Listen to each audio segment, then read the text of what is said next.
Welcome back to a Fortnight at Frenni Fazclaires 2. We're gonna look at Chi. Using my tablet, I send off a request for Chi to join me in parts and services. Not 30 seconds later, a new animatronic comes bounding into the room. Her movements are especially animated, like someone at Pixar turned their character emotions to 11 and gave them way too many energy drinks. Her voice is luscious and tickles my ears in the right ways. Hey, hun. Like, hey, hun, so you're the new guy, huh? I've been aching to meet you since the boss said you were coming. It's been so long since I had a man who knew how to touch me in all the right places. Hi to you too. Serafina told me that you've been experiencing some kind of audio-visual bugs. She nods and points to the side of her head. It's like I'm seeing double at times on top of hearing a slight echo. And let me tell you, that does not make for a good bartending in the middle of an arcade with Roxy's music pounding down the hall. Though I at least can see two of the nice tall drinks of water in front of me now. Look at that beautiful art. I do really like the artwork. I offer the end of my tablet cable towards her. Well, let's get you plugged in and we'll see what's amiss. I'm able to root out the issue almost instantly. Chi's binaural and visual modules are slightly out of sync. The fixes are as simple as synchronizing a watch. All I have to do is tell her modules to pull the latest time data from the club servers. Though they should have been doing that automatically at regular intervals to begin with. Weird. Let me just push this command here and you're done. How do you feel? She holds out a hand, inspects it, then reaches out and ruffles my hair before I can react. Right as rain, and now we have 10 minutes before I'm needed upstairs. Damn.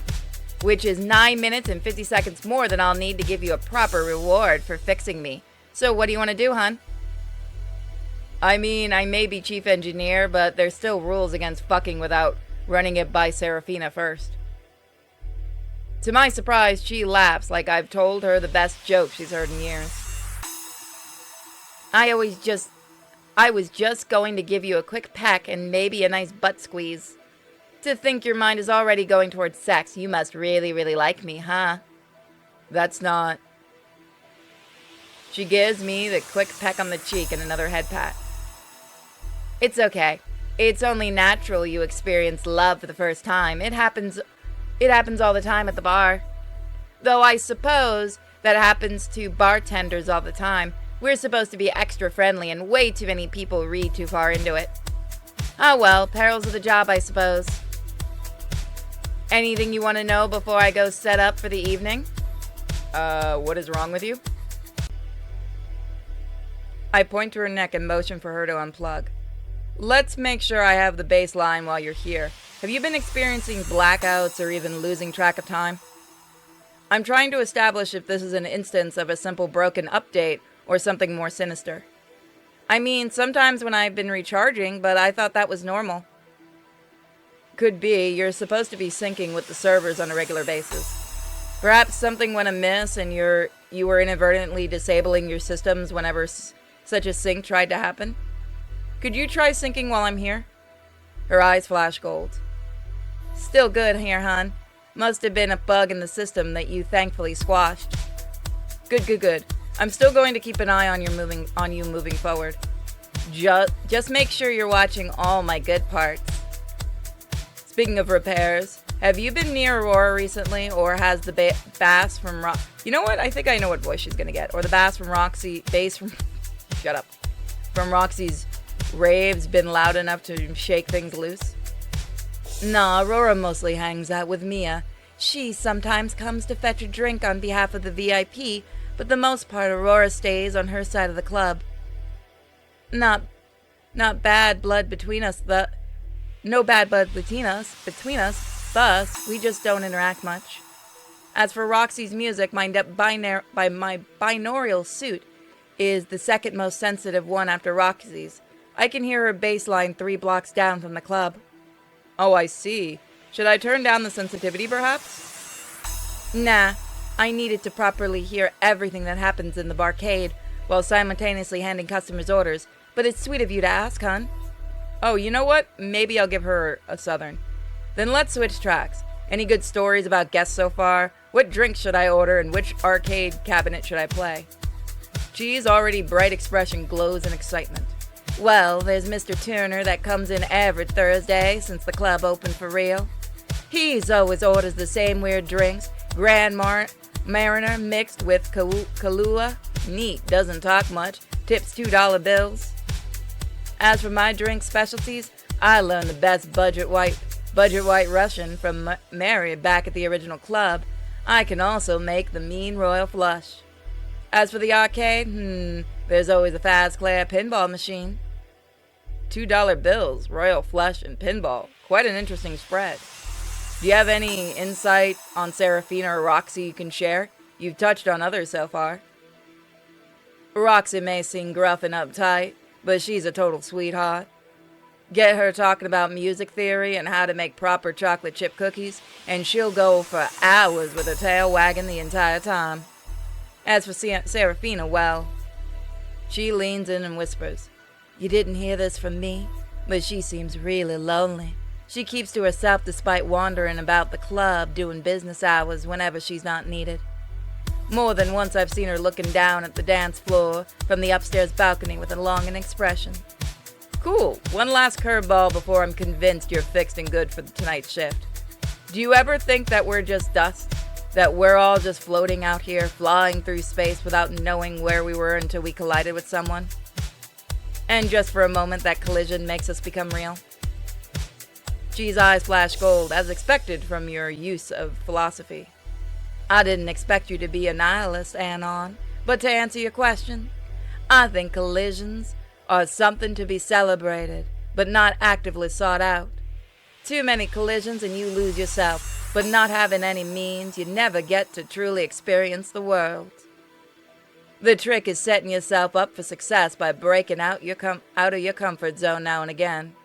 Fair point. Everything looks and sounds great. You get a clean bill of health, Chi. Cheers. I'll be at the bar if you need me. Now that the club is coming to life above me, I look over my domain. Parts and services could do with a makeover, as could the workshop. I want to be prepared in the event of any emergency, and I also want to be able to recycle and rebuild parts as needed. The former can be accomplished by setting up monitoring equipment hooked up to the security cameras and servers to get a real-time feed of the animatronic status. The latter is a matter of properly cataloging, labeling, and arranging all the parts in storage. I grab some spare equipment from storage before poking my head into the security room via my all-access badge. There is no one currently on duty, but I imagine they've simply stepped out.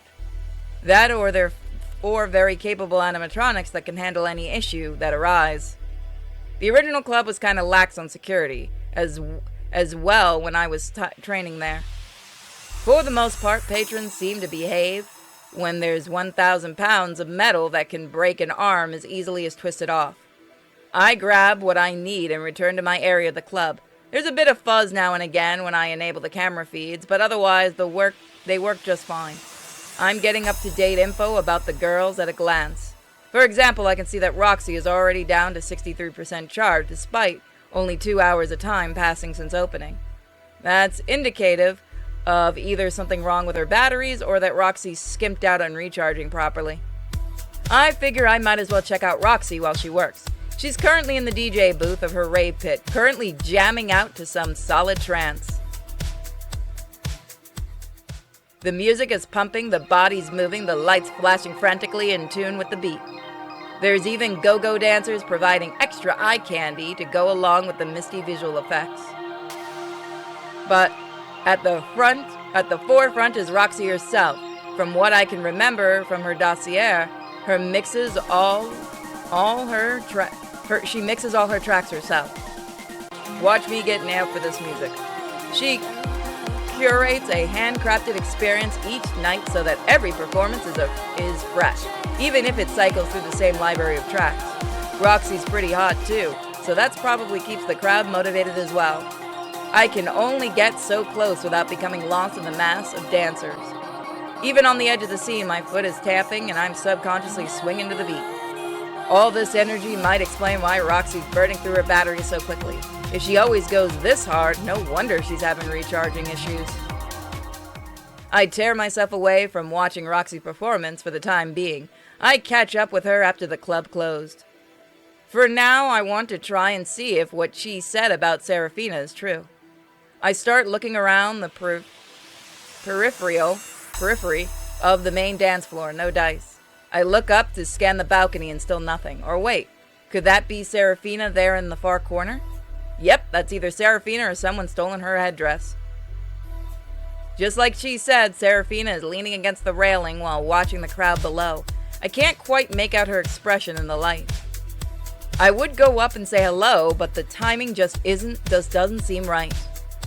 I've only just gotten here, and cozying up to the boss lady might not be taken all too well. That means it's time to return to parts and services to tinker. I also send a request for Roxy to join me after her set is finished for the evening. I expect Roxy to show up at any moment, so I wait and wait. An hour and a half pass and the club's closing goes by before Roxy shows up in parts and services. She looks haggard compared to how she looked earlier in the night. Her hair's lost its poof, her red coat is drooping off of her, and her eyes are half-lidded. You wanted to see me, new guy? Something wrong? I'm doing systems checks on all the animatronics to establish a baseline of handle the existing issues. Go ahead and hop on the cradle. I've heard you've been experiencing some issues keeping your batteries charged.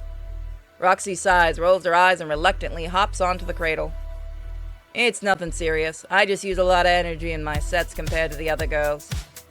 I've never actually collapsed or zonked out from not having enough juice left. I hold up the end of the cable and hook up my tablet. Better to be sure there's nothing underlining all the same. I'll be quick so you can get to the recharge ASAP. Roxy takes the cable and hooks it into the slot right below her canine ear. Do whatever. I'm ahead of my composing, so I have a little time to spare. After starting a diagnostic, I try striking up a conversation while the program scans for any issues. How much time do you actually spend recharging? From the sound of it, you stay up nearly 24/7. That's just the way it is when you're a rock star. Where I'm not an animatronic, I'd be pounding energy drinks to stay at high energy all the time. Speaking of, maybe you could take a look at my recharge pod while you're at it. Upgrade it so I can recharge me faster. First, I have to make sure your batteries aren't damaged and could even take an added strain. You're a Mark II animatronic, meaning you share the same battery design as Frenni and Mary at the original club. I had an extensive training working on those two before coming here. What made you get into repairing machines like us in the first place? You must have odd taste in women.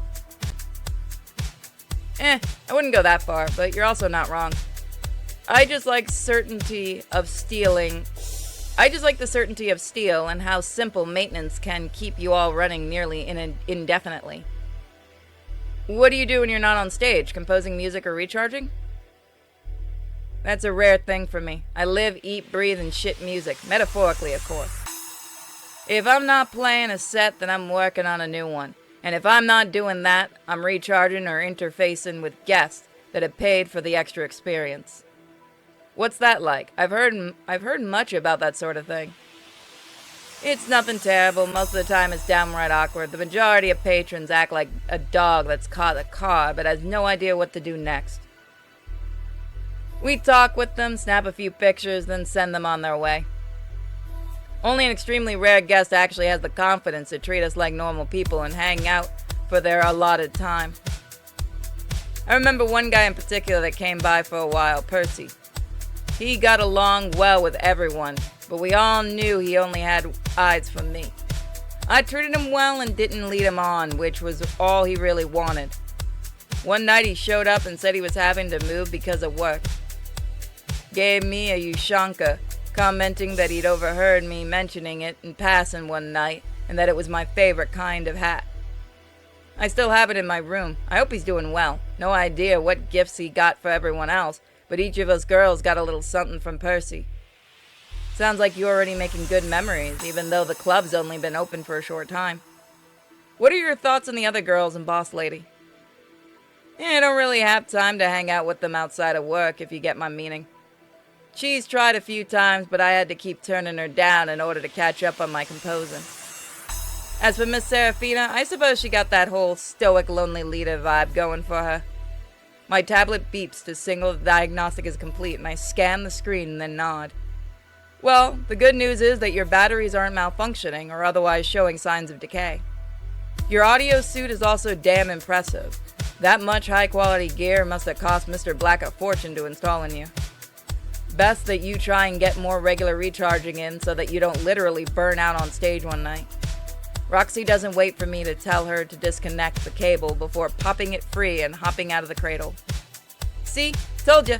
Was there anything else you needed? You're free to go. I'll keep an ear out for any battery upgrades for your chassis or your charging pod. I'll also see if I can source some parallel processing chips so you can process and compose while hanging out with folks more easily. You do that. Thanks for the clean bill of health, Anon. Have a good one. With that, I've completed my first full shift of the new club. So that's it. So next time, we will see more. Thank you guys so much for joining me, and I'll see you all next time. Don't forget, check out my Patreon, Subscribestar, and my other channels, Sinfully Pure and Cenobite Unicorn. Bye, guys.